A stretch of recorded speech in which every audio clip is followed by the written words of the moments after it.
Hello there and welcome back to another video. Today we're going to talk about cross-faction guilds. Yes, cross-faction guilds are finally coming to the game in patch 10.1 Embers of Neltharion, which is launching in like 2 weeks or so, which is awesome. So yeah, in this video we're going to go over everything you need to know about cross-faction guilds, how they work, what are the restrictions, all that kind of stuff. But before we jump into all of that, guys, just want to shout out my Twitch, twitch.tv/MrGM. If you want to see me streaming World of Warcraft, Dragonflight, Dragonflight PTR, Wrath King Classic, and more, but from twitch.tv/MrGM every single day. Right, so yes, finally we are getting cross-faction guilds in World of Warcraft. There's definitely some restrictions to it, there's some interesting parts to it for sure, but at the very heart of it, yes, you will be able to be in a guild with Alliance and Horde, which I think is the best part of it all. This is not cross-realm guilds, so you still have to be on the same realm, but yeah, this is a massive, massive move from Blizzard, and really opening up so many doors in regards to kind of playing together and things like that, which is just fantastic. So yes, Alliance and Horde can group together in a guild. Now there is a bunch of restrictions here. It's not so cut and dry. So first and foremost, this doesn't really open up too much in the outside world. As you can see here from the restrictions, it says you can't do outdoor world content or queued content. Queued content is still going to be faction specific, so normal dungeons, time walking dungeons, heroic dungeons, LFR, etc. Will still be faction specific, and you will not be able to do that with your guild mates as of 10.1, which is obviously unfortunate. Would have been really nice to be able to do that, but yeah, that looks like something Blizzard have a pretty hard stance on right now. But yeah, maybe that'll change in time, but we will certainly see. As for inviting and how the guild works like that, it is a little bit confusing, so let me try and break this down. The PTR is slightly different to what Blizzard have said, so yeah, I'll talk about what's on the PTR. The PTR is on the release candidate as of this video, so it looks like this is how it's going to work, which is actually better than what Blizzard said. So if you're looking to create a brand new guild, Alliance and Horde can sign the charter. You don't need to be Battle.net friends, you don't need to be in a community together. If you're a Horde character looking to create a guild, you can run around Valdrakken and request Alliance characters to sign your charter. That actually does work.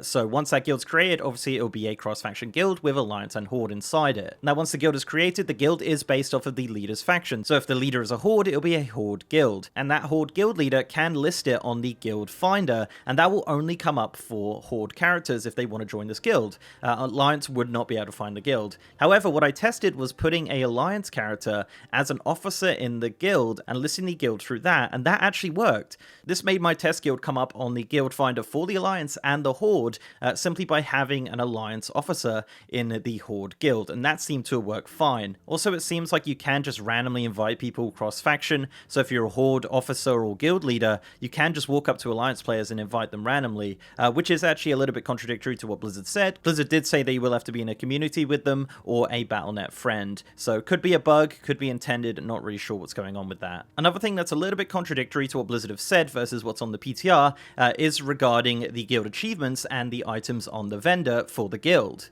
Blizzard said in the official post that the guild's affiliation with the Alliance or Horde will depend on the faction of the guild leader, which is true, that is actually how it works.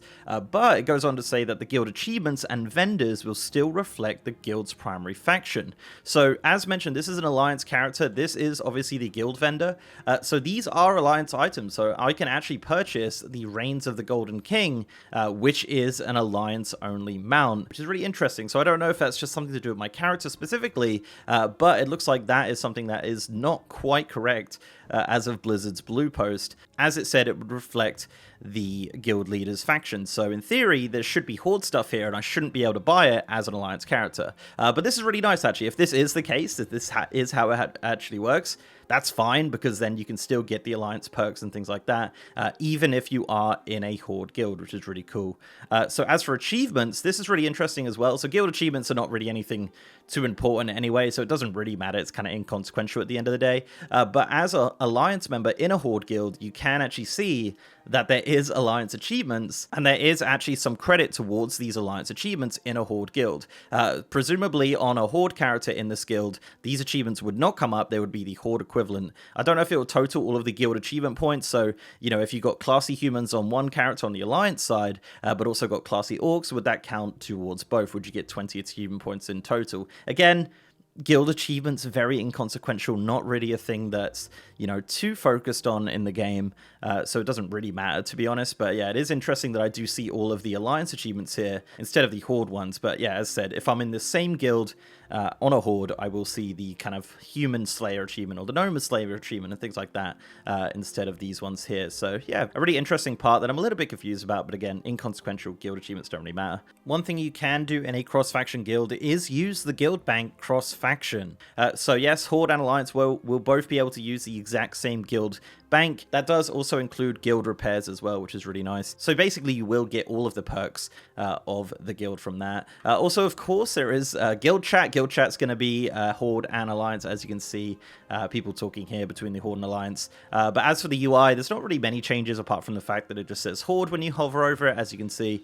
But yeah, as mentioned, the perks on this Alliance character in a Horde guild are the Alliance ones, and it will work, obviously, the opposite way as a Horde member in the same guild. And one final thing is that the Mythic Hall of Fame is now going to be a combined Hall of Fame as of patch 10.1 Embers of Neltharion. There won't be an Alliance Hall of Fame, there won't be a Horde one, there'll just be a combined one, which is really interesting. So I'm looking forward to seeing the differences that are going to happen during the Race to World first specifically, see if there'll be any Alliance characters in there or any Horde characters in the Alliance guilds. I'd be very curious to see. Very excited. I think it's a great move from Blizzard, definitely, to finally put this into the game. Obviously, the restrictions are a little bit annoying and a little bit egregious, but I think it's just a slow burn, and I think over time some of these barriers will probably be taken down, and we'll just slowly get to a point where it's like, you know, you can go and do outside world content or queued instances and things like that. But again, it's a slow burn. It's definitely a nice start, and finally we're getting it in patch 10.1. This does launch on May 2nd in the NA region or May 3rd in the EU. So yeah, look forward to Cross-Faction Guilds coming in patch 10.1.